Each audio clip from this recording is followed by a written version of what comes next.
2 വർഷത്തിന് ശേഷം സമഗ്ര ശിക്ഷ കേരളത്തിലും സംസ്ഥാന സർക്കാരിനും കേരളത്തിലെ വിദ്യാർത്ഥികൾക്കും അർഹമായ വിഹിതമായ ആദ്യ ഗഡു കേന്ദ്ര ഫണ്ട് ലഭിച്ചിരിക്കുകയാണ്.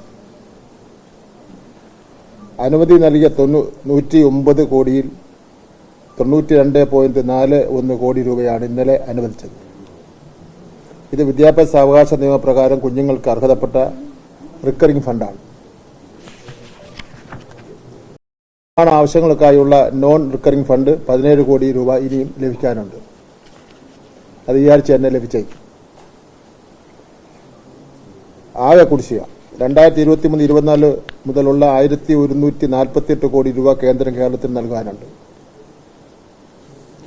23-24 198.58, 24-25 513.14,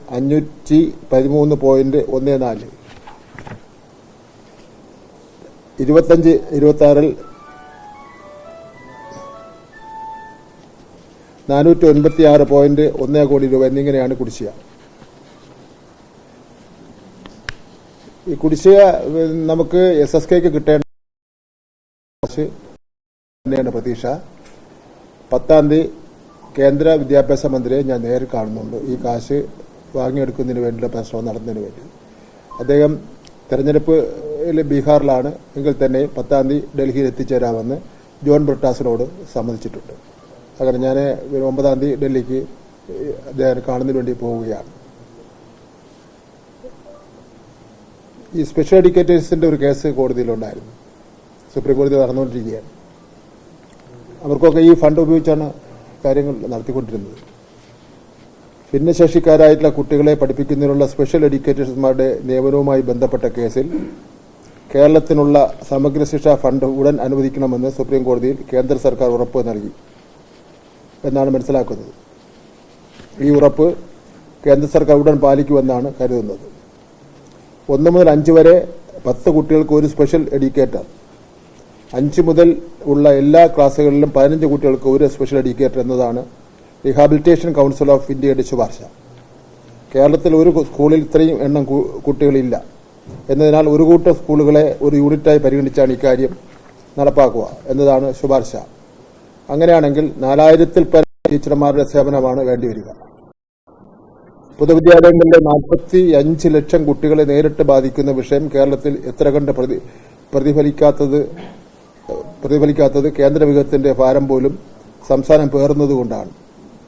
അർഹമായ കേന്ദ്ര ഫണ്ട് നേടിയെടുക്കുവാൻ കേരളം ഏതറ്റം വരെയും പോകുമെന്നുള്ളതാണ് സൂചിപ്പിക്കുവാൻ ഉള്ളത്. പിന്നെ കഴിഞ്ഞ മന്ത്രിസഭാ യോഗം കണ്ടു കാണും. സബ് കമ്മിറ്റി രൂപീകരിച്ചുകൊണ്ടുള്ള ഉത്തരവ് ഇറക്കി കഴിഞ്ഞു.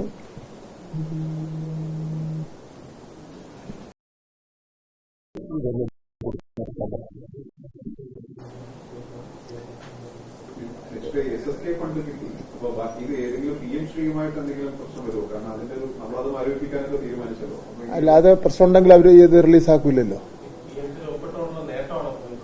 ഞാനതിന് നേട്ടവും കോട്ടവും ആര് ജയിച്ചു ആര് തോറ്റു എന്നതിനെ സംബന്ധിച്ചിടത്തോളം ഞാൻ പറയുന്നില്ല. നമുക്ക് കാര്യം നടന്നു കിട്ടണം. നമ്മുടെ നിലപാട് നമ്മൾ ഉറച്ചു നിൽക്കണം. ഇത് രണ്ടേ നമ്മളെ മുന്നിലുള്ളൂ.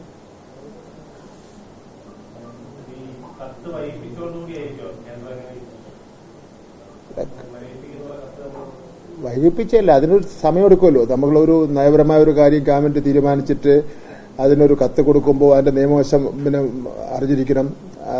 അതെല്ലാം എല്ലാ കാര്യങ്ങളും ഉണ്ടല്ലോ. കുറെ ഗവൺമെന്റ് ലെവലിലാകുമ്പോൾ കുറെ നടപടിക്രമങ്ങളുണ്ടല്ലോ. നമുക്കതല്ല നമ്മൾ സാറിന് അങ്ങോട്ടും ഇങ്ങോട്ടും ഒരു കത്ത് എഴുതുന്ന പോലെ ഒരു കത്തം എഴുതാൻ വേണ്ടി പറ്റില്ലല്ലോ.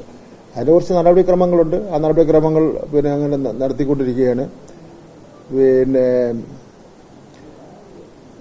അഡ്വക്കേറ്റ് ജനറൽ പിന്നെ കത്ത് കാണുന്നതിന് വേണ്ടി അദ്ദേഹത്തിന് നൽകി. താമസിച്ചൊന്നും പറയാൻ പറ്റില്ല. ഇപ്പോൾ അടുത്ത ക്യാബിനറ്റിന് മുമ്പേ തന്നെ ക്യാബിനറ്റ് സബ് കമ്മിറ്റി രൂപീകരിച്ചതായിട്ടുള്ള ഉത്തരവ് ഇറങ്ങിക്കഴിഞ്ഞു. ഇനി ആ ക്യാബിനറ്റ് സബ് കമ്മിറ്റി കൂടി കാര്യങ്ങൾ ആലോചിക്കേണ്ടതായിട്ടുണ്ട്. ആലോചിച്ചിട്ടാണ് ഒരു റിപ്പോർട്ട് തയ്യാറാക്കുന്നത്. അല്ല, ഇന്നലെ എല്ലാം ഉത്തരവ് ഇറങ്ങിയുള്ളൂ. ഇന്നത്തെ ക്യാബിനറ്റ് കഴിഞ്ഞിട്ട് എല്ലാവരോടും ഒന്ന് ആലോചിച്ചിട്ട് നമുക്കത് കൂടാവുന്നതാണ്.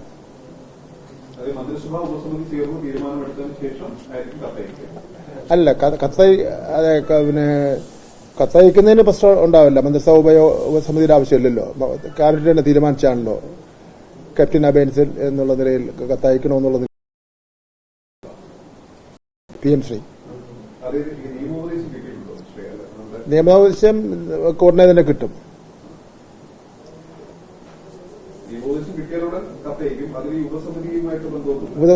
ഉപസമിതിയായിട്ട് ബന്ധമില്ല. ഉപസമിതി കാര്യങ്ങൾ മനസ്സിലാക്കി ഇതിൽ നമ്മുടെ നയത്തിൽ നിന്ന് വ്യതിചലിക്കുന്ന എന്തെങ്കിലും കാര്യങ്ങളുണ്ടോ എന്നൊക്കെ പഠിക്കുന്നതിന് വേണ്ടിയാണ് ഉപസമിതിയെ ചുമതലപ്പെടുത്തിയിട്ടുള്ളത്.